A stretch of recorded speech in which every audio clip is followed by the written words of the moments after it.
Hoje é quinta-feira, é dia da coluna Seu Direito Digital.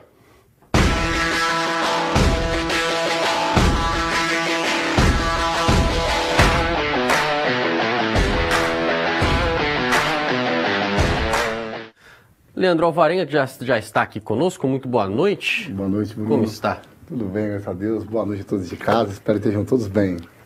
Bom, bem estão nossos times de futebol, né, seu Leandro Alvarenga? Botafogo e São Paulo, a gente poderia passar aqui a quinta-feira inteira falando disso, mas vamos falar de direito digital, de tecnologia e direito, né? E agora também um tema que eu acho que pode aí interessar, né, o bolso e a segurança dos brasileiros, porque o Banco Central e a Federação Brasileira de Bancos vão modificar o jeito como funciona o sistema criado para ressarcir os correntistas vítimas de fraudes. Em caso de golpe de Pix, a primeira pergunta, quais são os direitos do consumidor hoje e o que pode mudar no fim das contas? Bom, Bruno, é bem interessante isso, porque do mesmo jeito que a ferramenta veio para ajudar, os golpistas se adaptaram a ela e vêm aí levando consumidores a diversos golpes. E hoje nós temos alguns números bem preocupantes.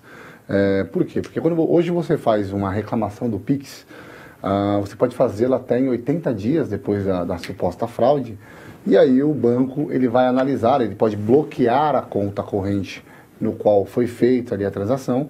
Feita a avaliação, essa avaliação ela pode vir a ter que devolver o dinheiro se tiver dinheiro na conta, né? E aí o que acontece efetivamente? Em 2013, segundo os números da Febraban, 91% dos casos de reclamações de Pix foram negados. E dos que foram aprovados, 35% só tiveram êxito em devolver o dinheiro. Por quê? Porque os estelionatários, rapidamente, eles retiram o dinheiro das contas e espalham por várias contas. Como a legislação ela não permite que essas outras contas sejam acessadas, há um problema no banco, que a partir do momento que a conta foi esvaziada, onde você fez o depósito, ele não tem mais o que fazer, e aí você acaba perdendo o dinheiro, né? A mudança é exatamente nesse ponto proposta pela Febraban para o Banco Central, é que permita o bloqueio em cadeia. Então, identifique-se onde o dinheiro tramitou, para quais contas foram transferidas, e passe a bloquear essas contas, independente da titularidade, porque normalmente eles transferem para contas de outra pessoa, né? Também, normalmente, as contas são de laranja, pessoas que nem sabem que tem aquelas contas. Apesar que em alguns casos aí nós vimos que pessoas que cederam contas para receber o dinheiro ficavam com percentual e acabaram sendo até presas, né? Mas a novidade é essa, a Febraban está propondo para que permita que haja um bloqueio em cadeia das contas que foram migradas e assim permita ter uma maior eficiência na devolução do dinheiro para a vítima. Tomara. E dados fresquinhos, né? 2023, portanto, dados fresquinhos sobre essa realidade do Pix, que é uma ferramenta muito bem-vinda, né, muito útil, revolucionou a nossa forma de comprar, mas tornou tudo mais prático, mas a compensação também deixou a vida dos criminosos mais prática. E é interessante também saber que a Febraban estima que esse ano o número de golpes vai ser maior do que os anos anteriores. Infelizmente. Vai ficando mais prático, vai ficando, né, os golpistas vão sofisticando as artimanhas. As pessoas vão usando mais, né, porque vão confiando, vendo que o meio é eficiente. Hoje que quase ninguém usa débito, né? Todo mundo faz o quê? O Pix. Até nas maquininhas você tem. Então, fica até melhor também para não pagar taxa, né? Exatamente. No caso do lojista, por exemplo. E agora falando do nosso Senado Federal, que realizou uma sessão temática sobre regulamentação da inteligência artificial no país, e alguns setores sugerem mudanças, Leandro Alvarenga. Quais são os pontos de dúvida com relação a esse projeto de lei, a essa temática no nosso Congresso? Na verdade, Bruno, assim, esse projeto não é pacífico, esse projeto tem vários pontos preocupantes, tanto do nível econômico quanto do nível de segurança mesmo. Houve uma sessão temática, deveria ser votado no dia 12, né, vulgo amanhã, né? Não, hoje é dia 13, foi ontem. Exatamente. Confundi aquelas datas, ontem, mas foi adiado para a semana que vem, dia 18, próxima terça-feira. Vamos ver se vai ser votado ou não ainda, nós estamos falando aí que as datas ficam mudando, mas por quê?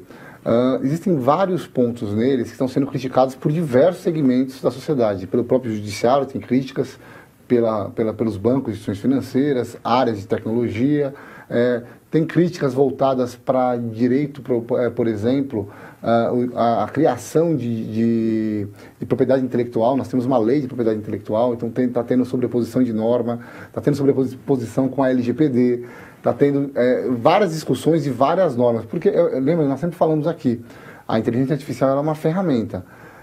Todas as leis, tudo que pode ser feito numa inteligência artificial, ela tem uma regulação hoje no Brasil. É errado você falar que não existe uma lei que abranja a inteligência artificial. Acontece que não abrange de forma adequada. Mas a tentativa que está sendo feita de regular está sendo tão, vamos dizer assim, tão longa, tá, para não dizer exacerbada, que ele tá dificultando a inteligência artificial no Brasil. Né? Por quê? Por exemplo, tem um dispositivo no artigo 5º dessa lei que ele fala que toda inteligência artificial deve ter intervenção humana, independente do risco. Se não tiver intervenção humana, a pessoa que usar pode ser responsabilizada por aquele uso se não respeitar algum direito. Mas veja, a maior parte da inteligência artificial hoje, ela não tem interferência humana. As de alto risco, como se faz na Europa, como se faz nos outros países, tem que ter aí, pelo risco que ela traz. Mas você exigir que toda a inteligência artificial do Brasil tenha interferência humana, isso pode gerar problemas, inclusive de concorrência para o Brasil, de desenvolvimento de inteligência artificial. Né? Então, assim, nós temos exemplos bons e ruins também, que vem da Europa, dos Estados Unidos, da China, e está sendo um pouco esquecido e olhado para fora. Eu, particularmente, não acredito que este projeto, da forma com que foi apresentado, vai ser o projeto final. Né? Eu acredito que vão ter muitas emendas nele, seja no Senado, ainda vai para a Câmara dos Deputados. Então, lá na Câmara dos Deputados, provavelmente vão ter modificações, mas tem muitos pontos ali que são polêmicos. Tem muitos pontos bons também, viu? Ele traz muitos pontos de proteção, de identificação de risco, né? Muitas empresas estão reclamando, e aí a parte do empresariado, que a forma com que eles estão pedindo de documentação, de validação, é muito custosa, e as pequenas empresas talvez não consigam cumprir. Então tem todo esse lado aí que tem que se avaliar. Então tem que fazer um equilíbrio ali, eu acredito que o Congresso vai trabalhar para que isso aconteça. Tomara. Importante para o nosso país, para a gente também ter mais segurança com essas ferramentas. Sim. E um dos exemplos, né, de lugares, né, que estão trabalhando nisso já há um pouco mais de tempo é a Europa, e o Parlamento Europeu está discutindo agora já um passo além, né, o design viciante usado por redes sociais. O próximo passo da regulação dessas plataformas no continente pode, inclusive, passar pelo controle de telas. O que pode mudar? Primeiro ponto, Alvarenga. Também queria saber, o Brasil tem alguma lei para proteger os mais vulneráveis desse tal vício, né, que políticos da Europa argumentam que existe? Bom, primeiro assim, a Europa ela já vem regulando uma série de situações. Algumas vezes eles acertam a regulação, outras a gente acha que nem sempre está muito precisa, eles engessam demais, isso acaba dificultando o desenvolvimento, mas nós temos que lembrar que a Europa é um bloco econômico que já tem muitos países, quase todos, desenvolvidos, né?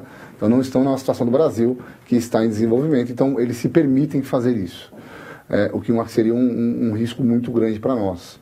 Eles têm ali o próprio projeto de lei de IA do Reino Unido, o Reino Unido, não, perdão, da Europa, também do Reino Unido, que não faz mais parte da Europa, mas que também tem o seu PL, eles têm um desenvolvimento no sentido de proteger as pessoas.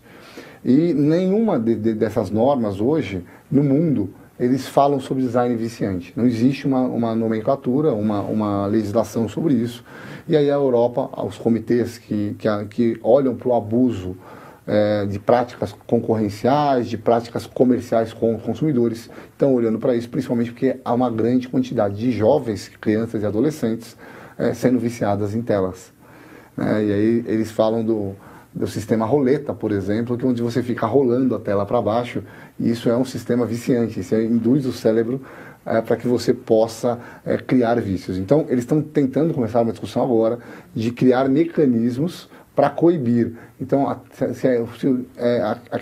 do mesmo jeito que faz uma propaganda que ela é abusiva e induz uma criança, por exemplo, a comprar ou pedir determinado produto, eles querem impedir que as redes, em geral, a internet, tenha essa mesma prática abusiva nas imagens, né? Então, por exemplo, existem alguns programas, Bruno, que ele identifica onde você para o mouse. Por quê? Porque onde você para o mouse é o lugar que você vai mais olhar na tela. Então, eles pegam os banners e colocam naquela posição. Então, existem uns rastreamentos ali que eles fazem. Então, esse tipo de prática é uma prática abusiva, porque ele está rastreando uma forma que você utiliza o computador. Né, onde está a setinha do mouse ali, onde você parou na tela, porque você vai sempre olhar para aquele lugar para puxar essa setinha de novo. E aí é mais fácil você ver a propaganda. No Brasil, hoje, o que nós temos? Nós temos o ECA, Estatuto da Criança e do Adolescente, nós temos aí o próprio Código de Defesa do Consumidor, que proíbe práticas abusivas, seja para consumidores ou para crianças, que proíbe a indução a vícios, e a informação tem que ser clara, precisa, que nós sempre falamos aqui. Não é uma legislação hoje que nós podemos falar que é adequado olhando para o design do site, né? Não é uma coisa que nós podemos dizer, olha, está adequado, mas nós temos ferramentas se nós quisermos e houver a vontade dos órgãos públicos de fiscalizar. É o que eu sempre falei para vocês, e a gente sempre fala aqui, o Brasil tem uma gama de legislação muito completa. É muito difícil acontecer qualquer coisa no mundo virtual que nós não consigamos enquadrar no direito.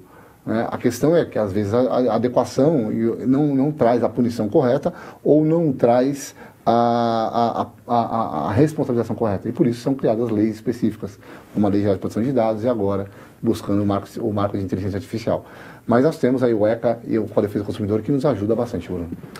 Maravilha, essa foi a participação do Leandro Alvarenga nesta semana aqui no Olhar Digital News, que volta na semana que vem. Muito obrigado para você, boa noite, então até a próxima quinta. Muito obrigado, Bruno, até a próxima quinta. Aguardo você semana que vem, fiquem com Deus e até a próxima. Maravilha, valeu, Alvarenga.